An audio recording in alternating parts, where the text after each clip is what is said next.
I would like to thank the organizers of the seminar for inviting me today. And I take this opportunity to put an idea in words and to test it on you. So I really look forward to the discussion afterwards. So let me start.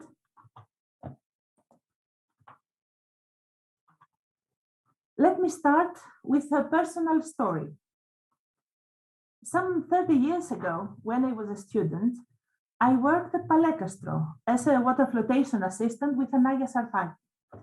We washed tons of soil and we sorted through them and collected, among other things, thousands of tiny fish bones.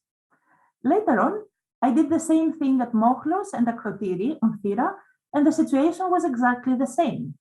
Fish bones, but also all sorts of marine mollusks were found everywhere. I found that to be normal, considering that these sites are on the shore. Also, I come from Kavala, a fishing city in the north, where fish are part of life and no one gives it a second thought. Later on, when I pursued a more academic exploration of the issue, I was told something quite surprising, that ancient fish and fishing were actually a non-topic, and that fish in the Aegean region was just an emergency resource in antiquity, not something people relied on for living. Farming and animal husbandry were at the core of subsistence. It was in the 1990s, and the paleoeconomic models were still very much in fashion. As you understand, theory and personal experience clashed, and that is how I got hooked to this issue, to everything that has to do with fishing in antiquity. At that stage, there were only 2 comprehensive studies on fishing in the Bronze Age Aegean, both PhD theses. Mark Rose in 1984 brought together all available fishbone evidence and discussed extensively issues of marine biology and ichthyology. And Judith Powell did the same with fishing tools, bringing ethnography in the discussion. They both contextualized their finds and they truly made the most of it. But both, however, commented on the biases created by field methodologies and on the fact that much more work had to be done in the future. Both concluded that indeed, despite certain extraordinary cases, fishing was not very important in Bronze Age Aegean. Mollusks do not present so many problems. Most are collected by hand during excavation, but in the past were only discussed in a rather summarily fashion, with the exception of certain special cases. I should mention here the many detailed reports on marine mollusks and particular topics about them by David Rees and Lilian Karali, who were the first to be active in this field. Mollusks were also considered an insignificant source of food, and it's not perhaps a coincidence that, with the exception of a systematic environmental study at Crete, the first comprehensive studies on marine mollusks, especially for the Bronze Age, took place by Lilian Karali in 1999 and 2 PhD theses much later. Now, 30 years later, the situation seems to be quite different. At the root of this change is this: the application of water flotation of archaeological soil samples. This is an issue that really cannot be overstated. Both fish bones are, for the most part, small, some even tiny, just a couple of millimeters in length. You do not find them unless you look for them. Water flotation, the washing of soil samples in a way that keeps fragile finds intact, is the most efficient way to do it. Here, I show you one of the early examples, the water flotation machine at Mochlos, appropriately decorated by Doug Fullman. I also show you a typical sample of small fish bones. This is the material that we mostly rely on to talk about ancient fishing. These days, the exploitation of marine resources is, relatively speaking, a fashionable topic, And after years of water flotation and collection of fish bones and mollusks and their publication, we can now attempt to tackle more complex issues than the pioneers in the field did some decades ago. Processing of marine resources and its significance for the palatial societies in the Aegean of the second millennium BC is just such a topic. Let's start now with some basics on geography and marine biology that will help us understand our topic better. I'm afraid I will speak with generalizations, which of course have exceptions, but now here we are looking at the broader picture. The Aegean is not a unified sea. Its major division is between north and south, and within each of these regions, there are very many microregions with their own physical and hydrologic characteristics. Most of the advanced palatial societies are located in the southern Aegean at the time, but some centers existed north of this imaginary line, and I think that it's worth to try to explore the whole Aegean instead of the southern part only. North Aegean is characterized by a relatively shallow seas. Southern Aegean is generally deeper, with some exceptions. You see the brown colors in this map. Brown color means shallow waters, relatively speaking. Northern Aegean receives the discharge of many large and small rivers, and for this reason, its salinity is low. These rivers have created and feed extensive coastal lagoon systems and wetlands. Their waters have low salinity, and they are among the most eutrophic waters, which means rich in nutrients, in all the Mediterranean. This means that lagoons have very high biomass, and this translates into rich fish and molluscan resources. In southern Aegean, these features are rare, and the wetlands that existed until recently there were of a very small scale, so their impact to fisheries was very localized.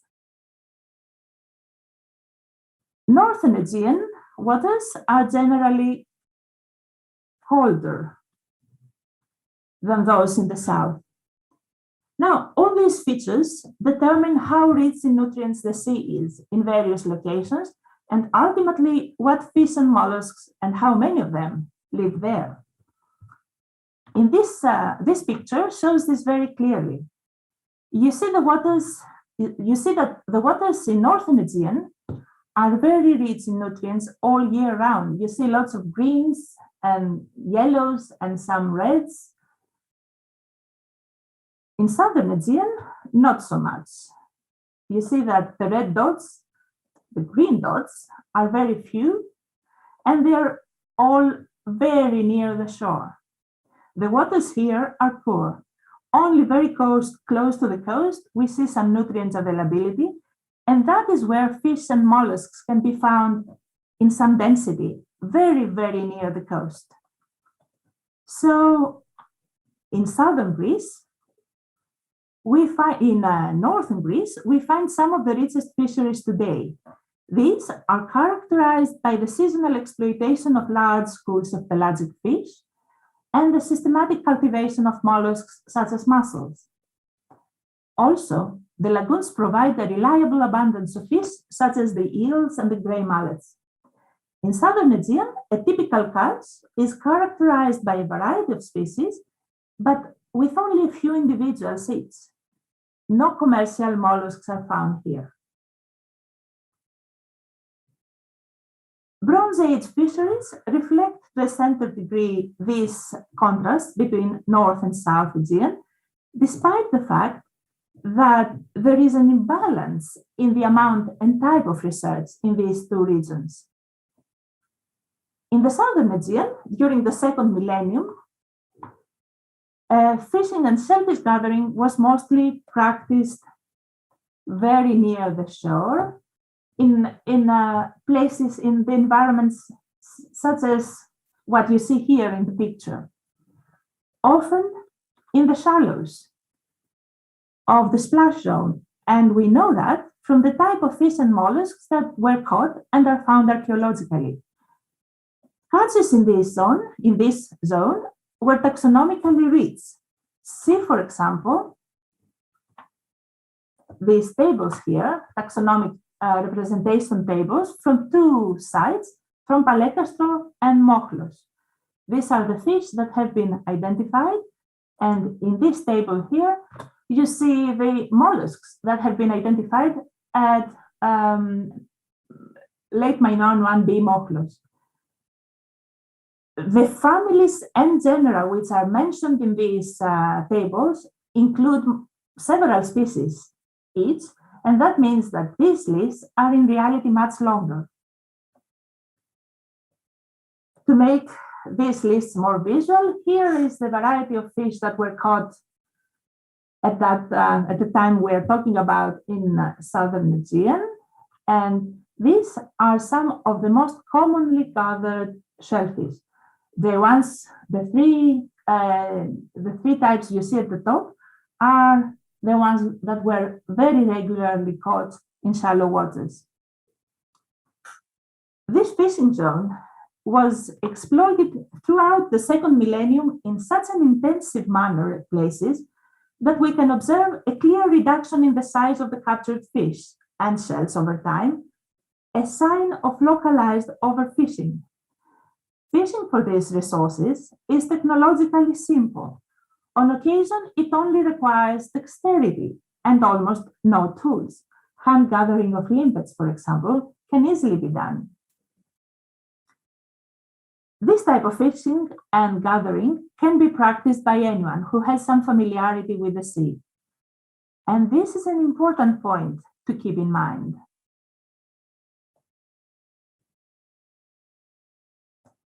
And perhaps this is why we find the leftovers of this type of fishing and shellfish gathering in all coastal sites in southern Aegean, in the form of very small fish bones and seashells like limpets, scattered everywhere in all types of dwellings, grand and modest. Also, simple fishing tools such as the bronze fish hooks or some stone weights are found scattered in all sorts of buildings, in most cases buildings with no particular marine character. So we assume that perhaps those were the tools of people who were just venturing to the coast to catch a fish every time they had some free time. Fishing, however, was also practiced in deeper waters, but still near the coast. This offered access to shellfish and also to larger fish that live either among the rocks on the seabed or that swim in the water column.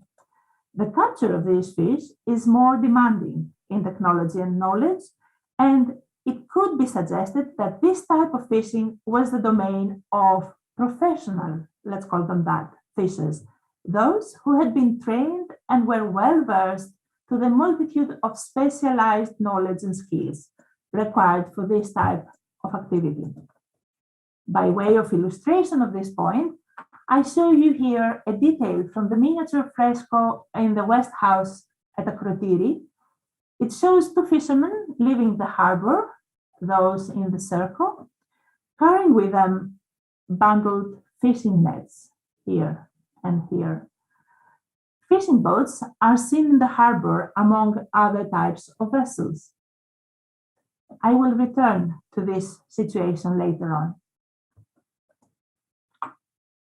Migratory fish that appear twice a year in certain locations along their migration routes were only occasionally captured or not at all. Their capture was in the southern Aegean in the Bronze Age rather opportunistic and was apparently done in the shallows near the coast, which these fish approached periodically. In the northern Aegean, the picture is not as detailed, especially for the second millennium BC.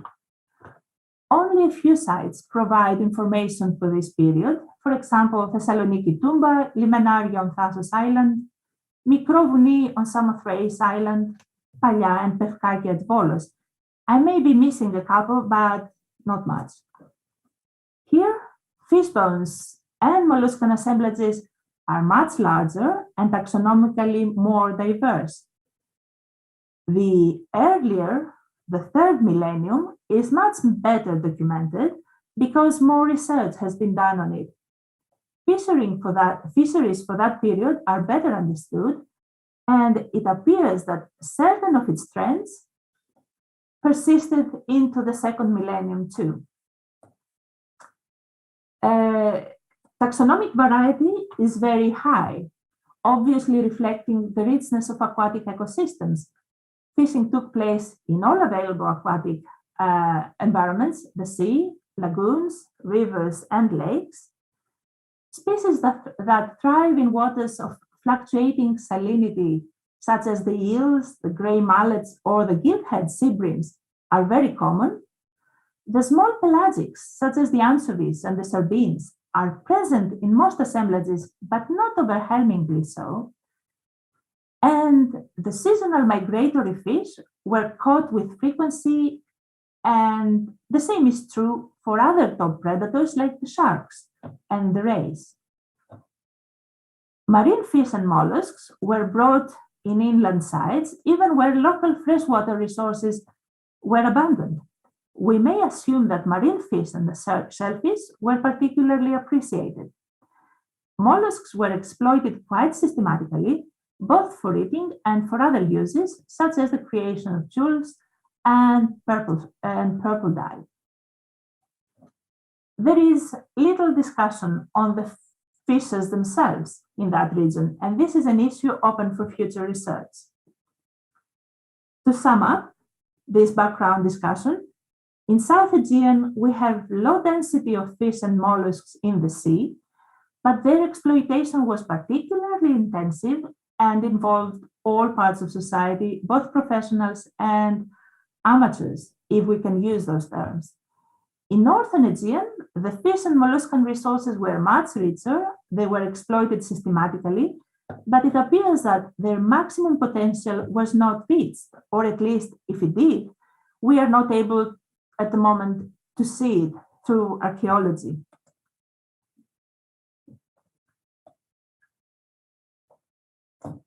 So, processing of marine resources, of marine animals, took place against this background. We have to keep in mind a basic assumption here.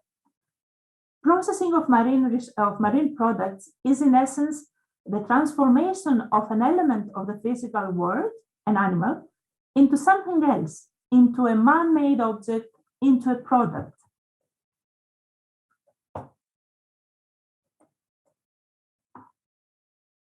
The first category to talk about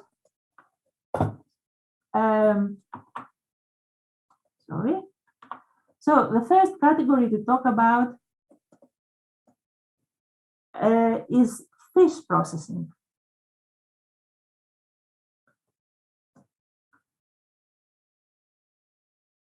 And fish processing is something that we are quite familiar with even today.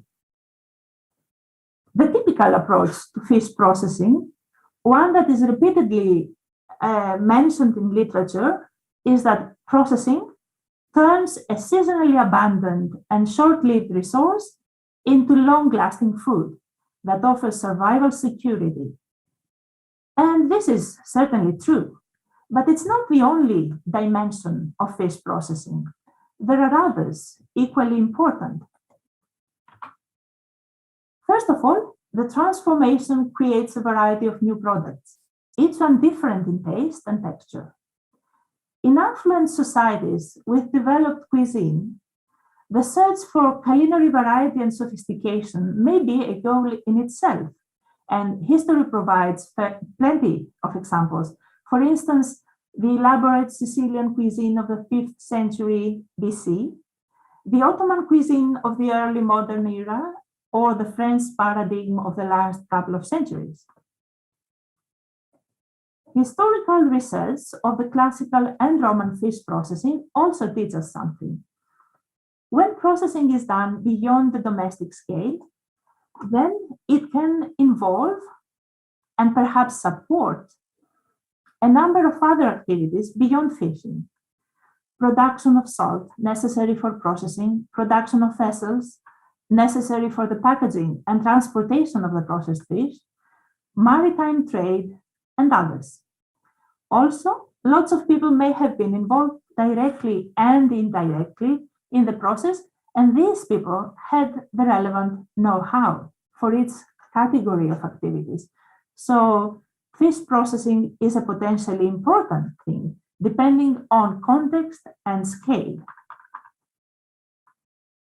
But did we have fish processing of any considerable scale in the second millennium?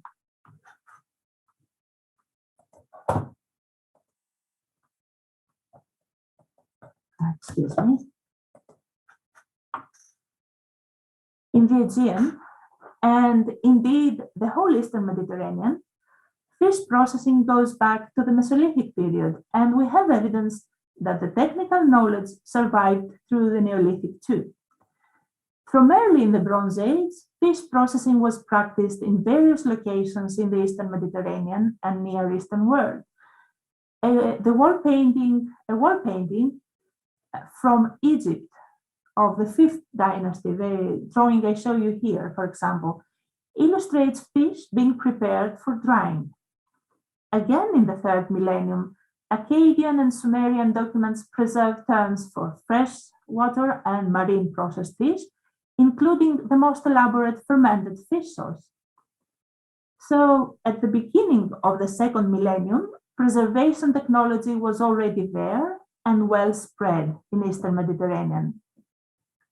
For the period we are interested in, fish bones of exotic species have been found in various locations, out of place, so to speak. Fish from the Nile have been found in Cyprus or Israel, for example. The pink place names are the sites where such finds have been located. And Mediterranean fish have been found on sites many kilometers inland in the Near East. They all suggest that some type of preservation and fish trade was practiced, more emphatically in the latest part of the Bronze Age. In the Aegean, most of the evidence we have is rather elusive. We have reports for fish bones found in all sorts of vessels, from cups to jars, as for instance from Knossos or Komos, or even the shipwreck at Uluburun, but in most cases we cannot be sure that the bones are not intrusive. There is one significant exception. That is from Akrothiri on Thera, the Bronze Age town that was destroyed by volcanic eruption and was buried under several meters of volcanic materials. During works for the erection of a new shelter over the site, at the northernmost excavated part of the site, an area of the city was uncovered where during the last days before the eruption, all sorts of stuff was piled up. This included pots of various sizes and contents, and organic items. During the removal of the volcanic materials that covered everything, this image appeared. The remains of large fish around, over, and inside a pithoid jar. In one instance, the whole fish was preserved, flesh and all. The head was found nearby.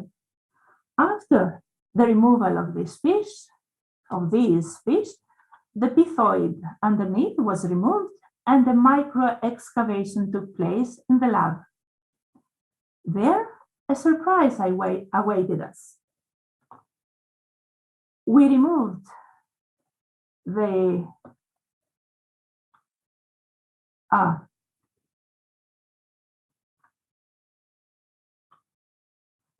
large bones of the uppermost layer, the ones you see here in the photograph.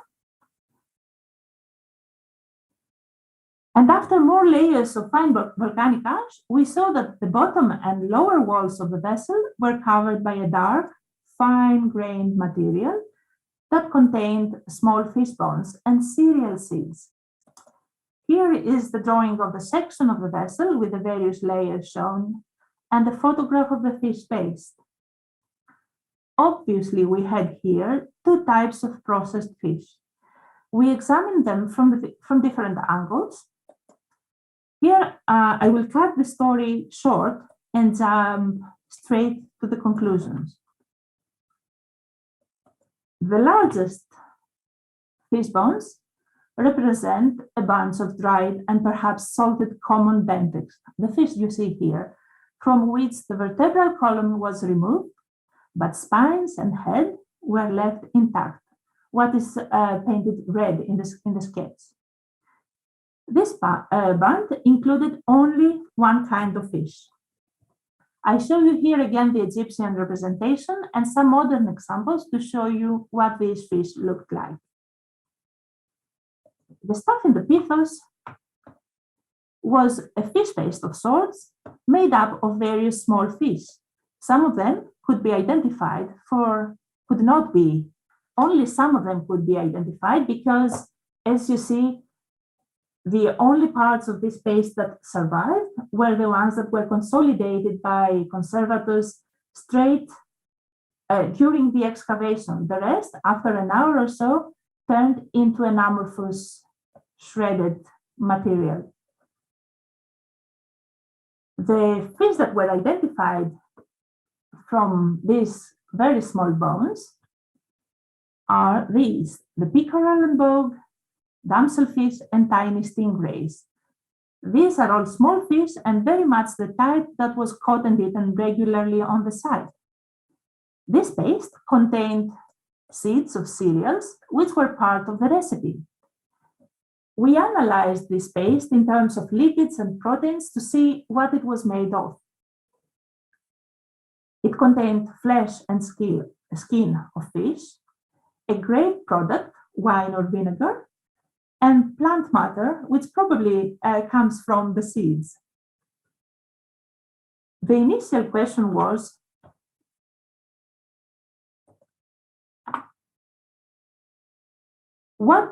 whether the fish paste represented an early form of fermented fish sauce, similar to the Roman garum or alec, like the upper photo you see here, or a non-fermented dish of fish with a long shelf life. Remember, we found this material in a storage vessel. Such a dish is known today by the name savoro, which is made up of fried small fish, vinegar, herbs, and raisins, and this dish keeps for a long time, for over a week. The chemical analysis did not find evidence for fermentation, so we lean towards the second interpretation. We concluded that a short time before the eruption, the contents of a nearby house were piled out in the open, including a bunch of dried large fish and some other fish product ready to be consumed. A few decades ago, the so-called West House at Akrothiri was excavated, and a strange find came to light. A pithos in a storage area at the ground floor of the house contained the bones of more than 35 large fish. This time all were of red porgy, the fish you see here. And I also show you some representative bones, but there are thousands of them, really. In that case, the whole fish, including the vertebral column, was preserved in the pithos. During initial excavation, cereals were found among the fish bones, and back then they were considered intrusive. Now, in light of the new finds, we can say that cereals were probably part of the initial recipe. Such recipes that include cereals that promote fermentation are today known from Southeastern Asia. In the case of the West House, we have what must have been several kilograms of preserved fish. I should remind you here that the West House is a building where the marine or maritime themes are recurrent and abundant. It has been characterized as the house of the sea merchant because of the abundance of important pottery, but mostly because of its wall paintings with fish, ships, harbors, and coastal cities, and the two fishermen I showed you earlier. At Akrothiri, we have evidence for at least 3 distinct recipes for processed fish. They appear to be rather elaborate, and the resulting taste and texture is different in each. Also, if we leave aside the fish paste that was made up made from ordinary fish of the type that can easily be caught in the shallows near the side, as I showed you earlier, we are left with 2 products quite demanding in raw materials. Both the common dentex and the red porgy, when adults, live a solitary life or in small groups, not in large schools. So every fishing episode cannot catch more than very few of them. So to end up with about 30 large adult common sea bream, for instance, you need to plan for them. You either make the processed fish gradually, a few fish at a time, selecting the right size, or several fishermen pool their resources to amass a large number of fish of a certain size. Whatever the case, we can discern here some selectivity and some planning. Keep this in mind, planning. We cannot be certain that these products were made locally, but wherever they were made, there were people who knew how to make them, who knew the recipes. They had the knowledge, and that is also an important point. I should mention here that the elaborate system of fish processing, trade, and consumption that was clearly in place in southern Aegean and eastern Mediterranean region in this period has not so far been identified in the northern Aegean yet. This could, of course, be a matter of excavation science. It might be the result of a lack of impetus for the production of such products, even though fish resources there were certainly much more suitable for processing. Or it might be that the coastal communities there did not participate in networks of knowledge or trade around preserved fish. Whatever the reason, it's clear that more research is required on this issue.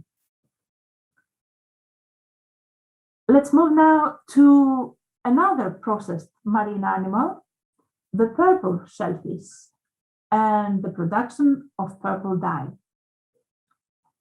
This is a trendy subject lately, and it has been presented even here in one of the Mycenaean seminars by Tom Brogan, who talked about the purple dye production on Chrysi Island south of Crete.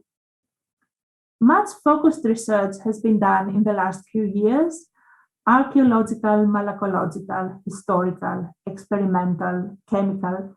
So we are now in a position to understand this activity fairly well. Today, I will not go into the specifics of purple dye production. I'm sure most have heard about it. I will only comment on some aspects of it that are relevant to our topic.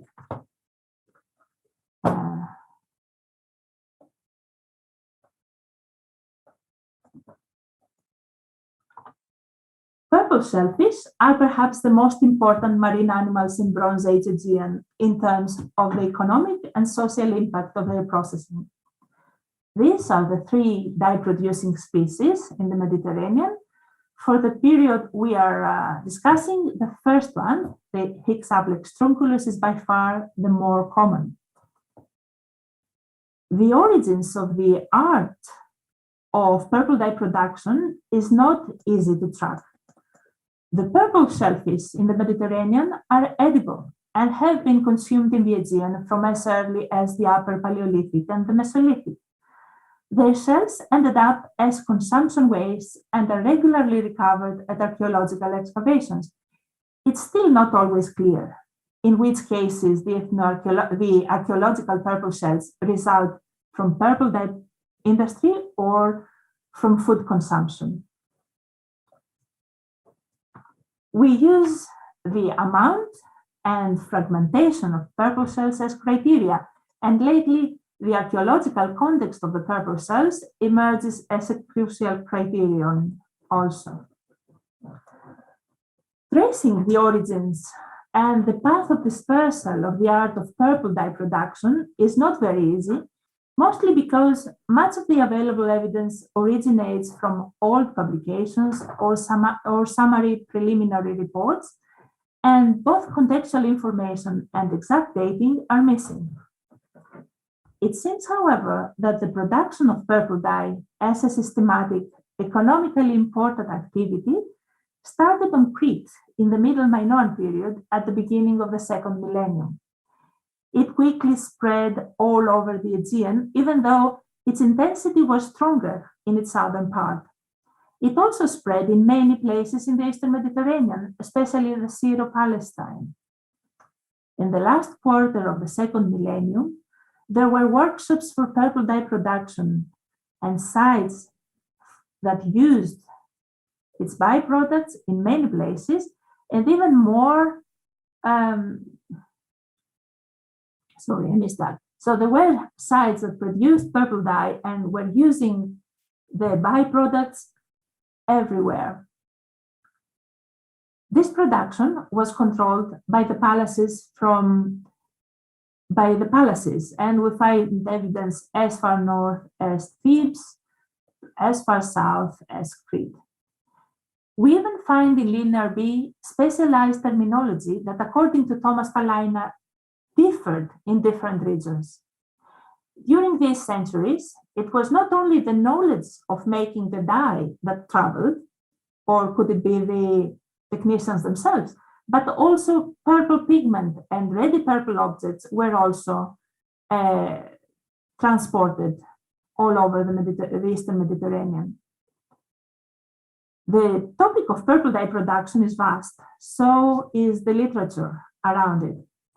For today's purposes, I would like to highlight three issues, and I will use the ongoing excavation on Chrysi Island and the Minoan fishers' village there to illustrate them. So here is where Chrysi is, a small island 7 nautical miles south of Hierapetra on Crete. It's a very low, very arid and desolate place. In the Palatial period, however, a village was set up there which exploited the special resources of the place. Some of them still remain enigmatic, but fishing, purple dye production, and probably also fish processing were certainly some of them. A complete Neopalatial purple dye workshop has been excavated there, along with the wastes of others. Also, an administration building has been excavated, making clear the link between some authority and the workings on this village. The first point I would like to raise: access to raw materials, the shellfish, requires specialized and targeted fishing because the workshop requires very large amounts of shells and on a regular basis. There are several lines of evidence to suggest that this fishing was done using baited baskets and diving. That is why, in the context of purple dye production, at least in the area of southern Aegean, we find repeatedly the same combination of species, Exaplex truculus and F3 cornea. F3 cornea is this shell you see at the lower left side of the slide. They are both carnivore species and they are both attracted by the bait. Also, we find many small and tiny shells of immature individuals that produced no pigment. Those were also attracted to bait, and they were not intentionally collected. A second point is that the technology of purple dye production is based on the same principles as the production of fermented fish products. The flesh and the gland of the shellfish is left to decompose in the heat, and an addition of water and salt serves to control the composition and create fermentation instead, which creates the dye. Fish sauce would be produced in a similar manner. Historical examples from classical and Roman Western Mediterranean even suggest that the two activities took place in the same workshops simultaneously, or one just after the other. At Crete, we find evidence that this might have been the case also. The site produces vast amounts of fish bones, mostly food wastes. These are from various fish, which seem to be quite mature and large, and this suggests that the waters around the island were not overexploited. However, at certain contexts, one being within the purple dye production workshop, fish bone assemblages are quite different, made up of small fish of the time I described earlier in connection to the fish paste at Akrothiri. I'm not sure at the moment if this is a coincidence or if we indeed have something here. The point to keep here is the complementarity of processing activities and the complementarity of processing knowledge. The third point to raise is this. The purple dye was certainly a very desirable and I assume valuable product. The leftovers of the process, however, had also value and were probably traded too. We find that they were widely used in all sorts of architectural applications. They were incorporated in clay floors or clay plasters to make them less cracky.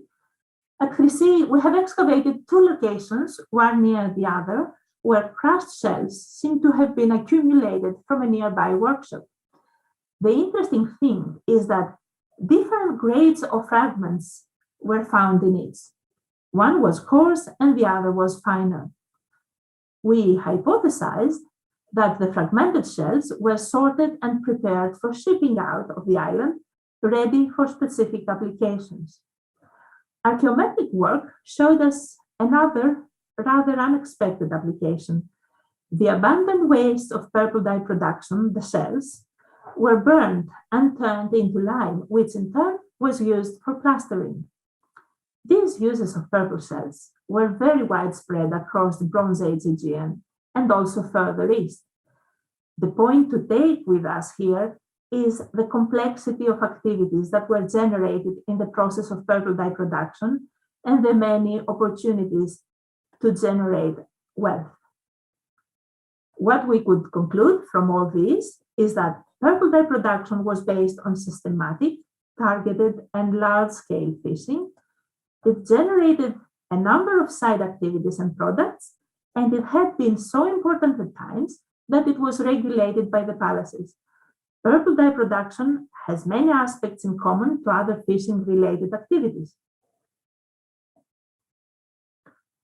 But purple shells were not the only shells that were modified in the second millennium.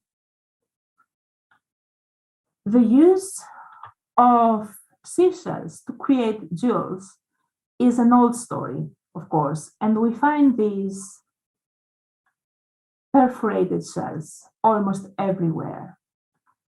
Here I show you a typical collection of such items from Tumba Thessaloniki in Northern Aegean and from Petras on Crete. We tend to think of them as simple elements in jewels, but I think we should keep in mind that more complex constructions, often loaded with meaning and symbolisms, would also be possible. And here I show you some ethnographic examples of the ornamental use of seashells. Fish bones were also used in an ornamental matter in this millennium. And here I show you a shark tooth from Mochlos. Minute nickings on the tooth shows the location of the wiring or the string that was probably part of its casing, in a way similar to this modern equivalent. Apart from the widespread presence of such elements on coastal sites in the second millennium, I would like to draw attention to one particular feature of such items, and that has to do with the dexterity with which the perforation or other alterations were made. Going back to the archaeological examples, we see that in the case of tumba shells, a tool has been used that creates the same result each time the shell is perforated. In the Cretan examples, we see that a pointed instrument has been used to open a hole with percussion. The hole is neither neat nor symmetrical. This is actually the case with most Cretan examples. Why do I focus on this issue? Because I'm looking for a workshop. I would like to know whether the modification of seashells and fish bones was done by professional bead makers or something, by people who had the right toolkit, the knowledge, and who were planning their actions. I haven't reached any conclusions yet, but that's something for the future. There is one seashell, however, that was modified in a systematic manner, and we are lucky to have found at least 2 workshops where this modification took place. We are talking about Triton shells. It's one of the most conspicuous finds in Bronze Age excavations in the Aegean. It's one of the largest mollusks in the Mediterranean, and it has had several functions in the past. It could be used as a scoop, and we know that because we have found it in association to cooking pots or storage vessels. And here I show you 2 examples. It can be used in cult, and we know because it has been found in ritualist arts context, as for example here at Komos and Mochlos.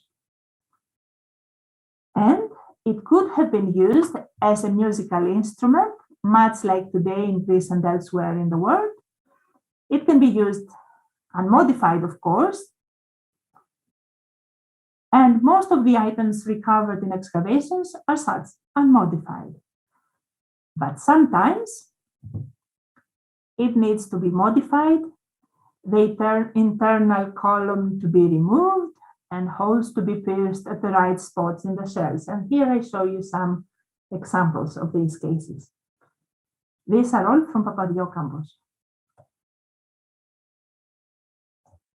At Neopalatial Papadiokambos, a site near Sipia on Crete, we found the discards of such a workshop. Very many fragments of Triton shells were found in one location within the settlement, and many had the same type of modification and the same pattern of breakage.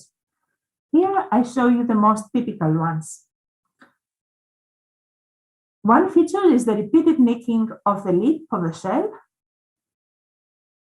like these examples here, and a piercing in the wider part of the body. We suggest that the nicking on the lip was produced by the tool used, while the perforation was intentional, but the object was eventually broken before working was completed. In the same area, we found many complete Triton shells, and interestingly, a fragment of a clay Triton. I do not have an illustration to show you, but I can show you some similar ones that have been found at Kournia. We believe that at Papadiokambos, a specialized workshop turned natural Triton shells into a variety of objects. At Festos, a little earlier, another workshop was dedicated to decorating natural Tritons with dark bands of color or incisions, obviously improving on nature. This idea of painted shells is found again elsewhere, as for example, at the temple repositories at Knossos, where many painted cockles were found. At Chrysi, we found lots of complete Triton shells, and in one instance that I show you here, 8 of them were stored together, perhaps being raw materials to be shipped elsewhere and be worked in one of those workshops I told you about. At this point, I should perhaps mention another dimension of Triton modification, and indeed of shell modification in general. It's not exactly processing, but it's interesting to see it in this slide. That is the reproduction of marine elements in man-made materials such as clay, faience, or even stone.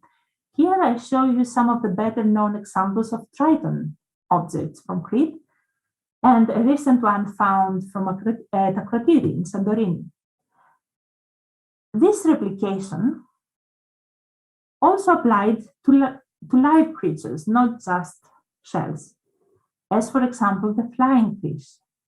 But that is another discussion for another occasion.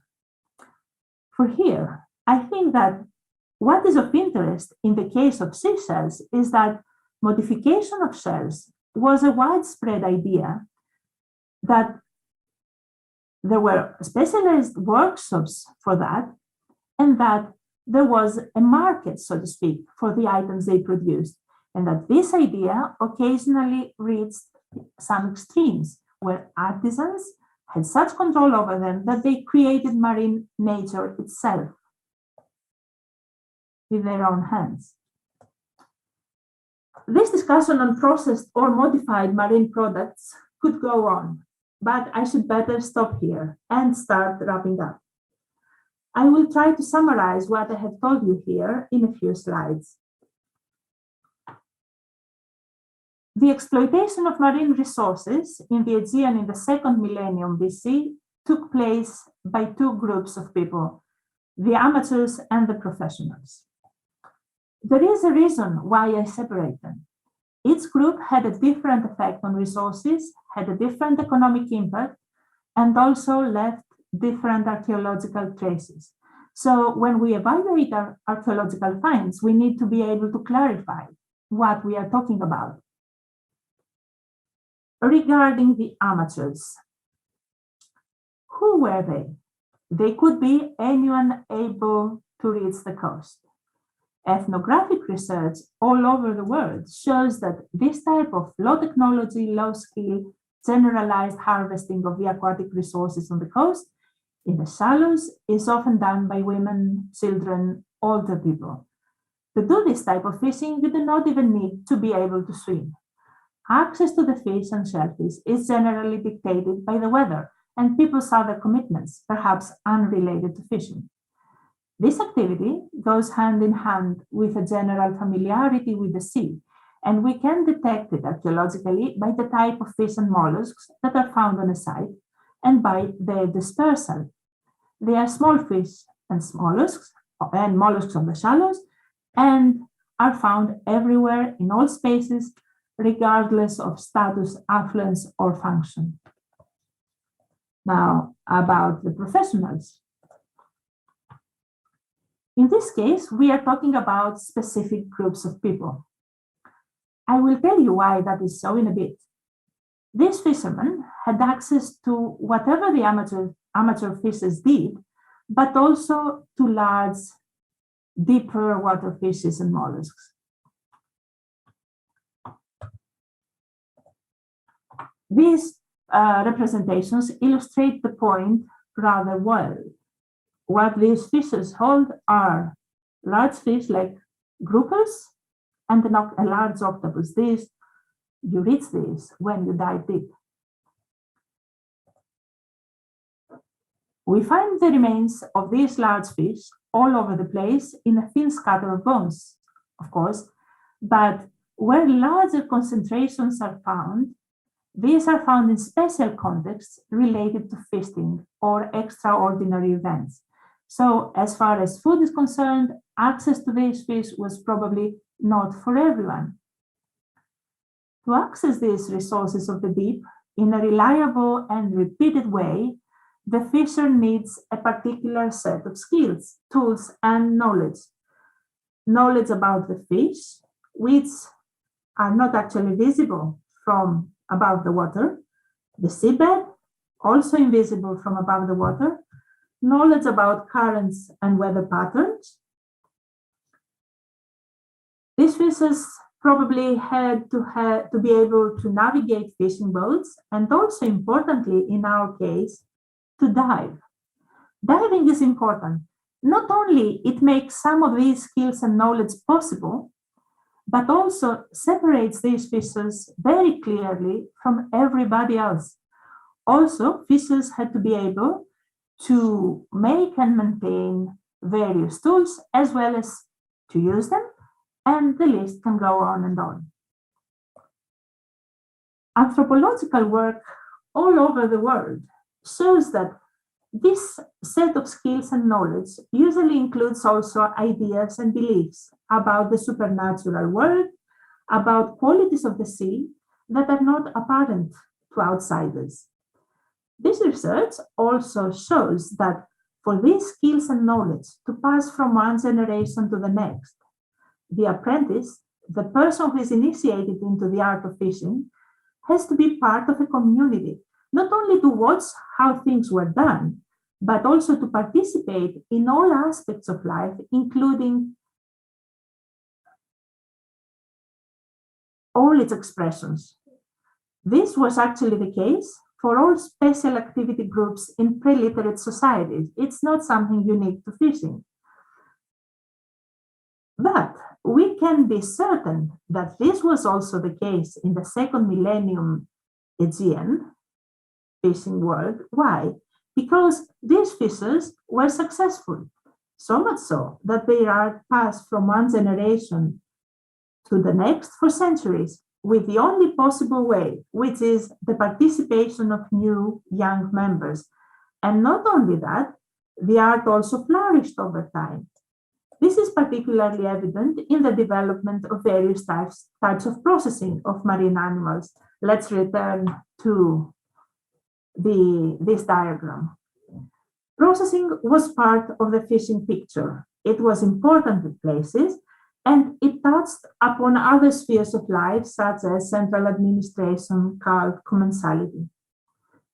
At this point, we cannot be certain whether the fishers themselves were actually processing their products. Although this might have been true to some extent, we may hypothesize that other specialized groups with their special skill sets and knowledge were formed. This seems rather expected in societies which relied on processing of all sorts of agricultural products and on skilled technicians to generate wealth. Working of metal, of stone, of wool, production of clothes, aromatics, jewels are such categories of production. The fishing world touches upon some of them. The production of purple dye was linked to wool dyeing and high quality clothes. The modification of shells crossed paths with stoneworking and the art of faience and clay objects. Fish processing probably touched upon a culinary sector that we do not know much about. Kristen Westendahl, a Norwegian maritime archaeologist, proposed the notion of maritime enclaves or niches to describe these communities that had an especially tight connection to the sea, made a living of it, and developed a special culture quite distinct from that around them.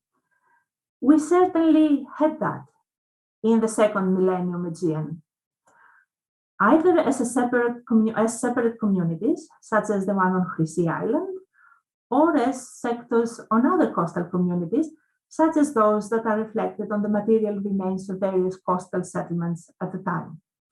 We can assume that the maritime worldview, which also includes sea traveling, of course, existed and was perhaps common among the coastal communities of the Aegean at the time. Their activities and ideas were perhaps so well known that, including the marine element in domestic and palatial cult, in funerary rites, in administration, and in decoration of prestige objects, made sense to all, with no need for explanations. As a parting comment, I would like to show you this well-known image, one of the little fishermen from the West House at Akrothiri. Much has been said about the meaning of this image, with most scholars agreeing that what we see here commemorates a rite of passage. A young boy passed his rites by catching dolphinfish, impressive, seasonal, elusive creatures which can be caught only if you know the right trick to attract them. This may well have been the case. But look at this graffito. It was made by someone in the house after the artist concluded the wall painting. For someone living in this house, the composition brought one thing in mind, and that is fishing. Thank you.